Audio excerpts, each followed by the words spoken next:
எல்லாருக்கும் வணக்கம். Post production work போயிட்டுருக்கனால கொஞ்சம் நான் லேட்டாக வந்துட்டேன். அதுக்காக அவங்க எல்லாத்தையும் நான் மன்னிப்பு கேட்டுக்கிறேன்.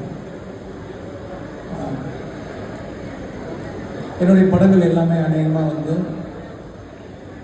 இப்படி நடந்தால் எப்படி இருக்கும் அப்படிங்கிறது தான் most of my films concept. Indian 2 அப்படி தான். இப்போ கரண்ட்டில் இந்தியன் தாத்தா வந்தால் எப்படி இருக்கும் அப்படிங்கிற கற்பனை தான் வந்து இந்தியன் 2. இந்தியன் 1 வந்து தமிழ்நாட்டுக்குள்ளே நடக்கிற மாதிரி கதை இருந்தது. ஆனால் இந்தியன் 2 வந்து கொஞ்சம் தமிழ்நாடு தாண்டி மற்ற மாநிலங்களுக்கும் கதை விரியுது. ஸோ அதை நீங்கள் ட்ரெய்லர்லேயே பார்த்துருப்பீங்க.